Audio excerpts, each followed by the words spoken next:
د خپلو ناممکنو حاجاتو لپاره محترم مسلمانانو خویندو ډیره زیاته انتهایی پاورفل او ډیره زیاته انتهایی مجرب وظیفه در کومه. ستاسو څومره حاجتونه دي هغه ناممکن دي نه پوره کیږي. انشاءالله العزیز تاسو یو پیر دا وظیفه وکئ، په تماشا کوئ چې الله پاک ستاسو ژوند ستاسو زندگی څنګه بدلوي. څومره ستاسو ناممکن مشکلات دي، تاسو دا وایئ چې دا مشکلات او پریشانۍ او تکالیف دا نه حل کیږي. د دې حل د اسم نشته، نه چا سره نشته. نو راځئ دا وظیفه وکئ ما سره، انشاءالله العزیز انشاءالله د الله پاک د ذات نه مکمل یقین وساتئ. الله پاک وی لا تقنطوا من رحمت الله، تاسو د الله پاک د رحمت نه مایوسه کیږئ مه. نو موږ به د الله پاک د رحمت نه مایوسه کیږو، نو دا وظیفه به د زړه نه وکړو.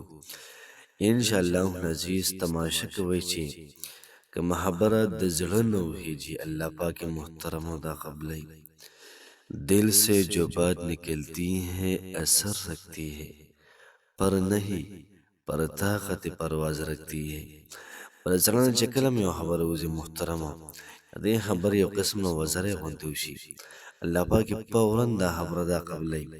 نو چې کله موږ ذکر کوو، ذکر اذکار کوو، کله موږ وظیفه کوو، د زړه نه وکړو، انشاءالله زموږ چې کوم خالق دی، مالک دی، رازق دی، الله دی، زموږ سوال، زموږ دعا، زموږ التجا، خواهش، هر څیز محترمو دا پوره کوي.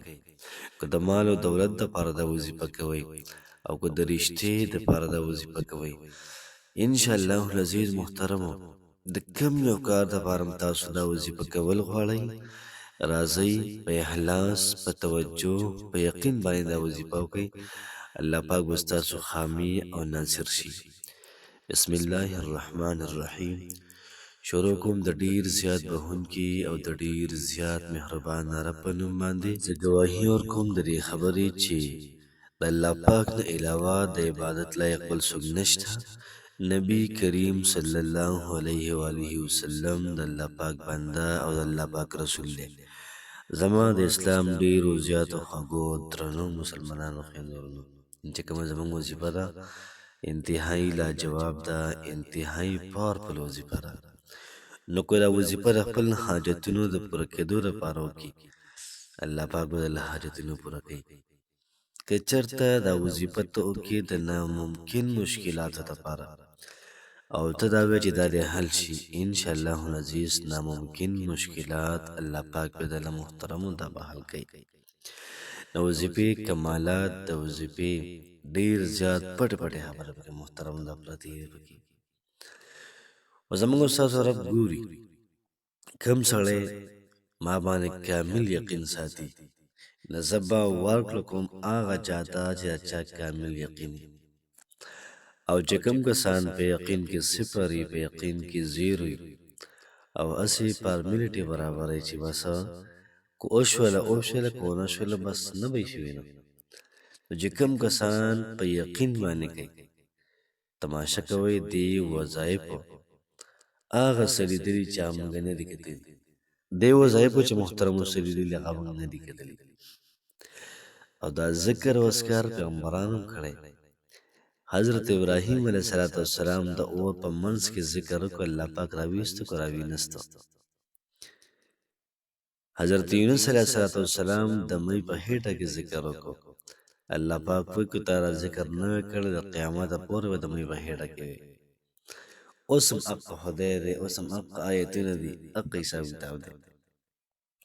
لیکن محترم یقین غواړي چې څومره زموږ یقین دا مضبوط و، نو دومره به زما او ستا کار دا به پاورفل لا بهترین وي. یا الله پاکه څومره کسان چې په دې ټایم کې په دعا باندې امین وایي، د هغوی تمام حاجتونه پوره کړه، د هغوی تمام مشکلات ختم کړه. رب که هغوی خواهشمند دي د یو کور بهترین کور ورکوله، که چېرته دوی خواهشمند دي د ګاډي، رب ښکلی ګاډی ورله ورکړه.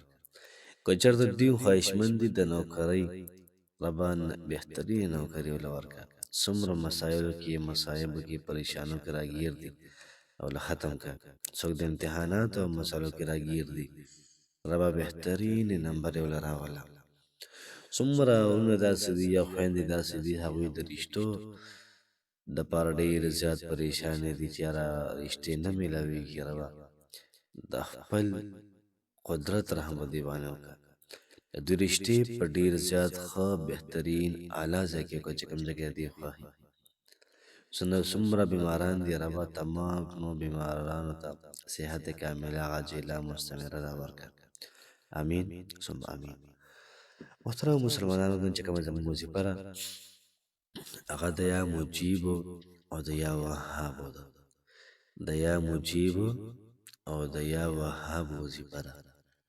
نو تاسو که ژوند بدلول غواړئ نو تاسو د یا مجیبو د یا وهابو وظیفه دا وکړئ. 100 پیرې به درود شریف ووایئ او 100 پیرې به تاسو ووایئ یا مجیبو یا وهابو. یا مجیبو مطلب ډېر ناشنا دی.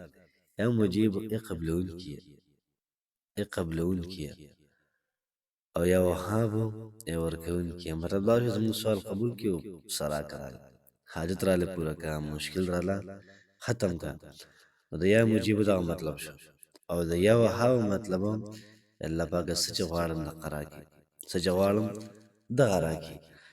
دغه رنګې محترمو دا چې کله برابر شو بیا به د هغې نه بعد 100 پیرې دا ووایي یا مجیب الدعا یا مجیب الدعا یا مجیب الدعا، ای دعا لره قبلونکیه.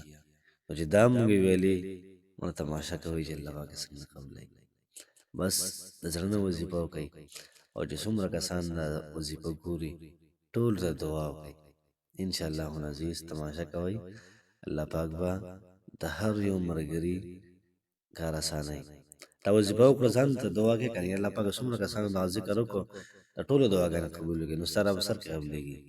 څومره اسان کار دی. خو به زموږ ځکه نه قبلېږي چې موږ بل چا ته دعا نه کوو، په دعا کې مې شومتوب کوو. الله پاک هم خوشحاله آباد ساته. السلام علیکم ورحمة الله وبرکاته.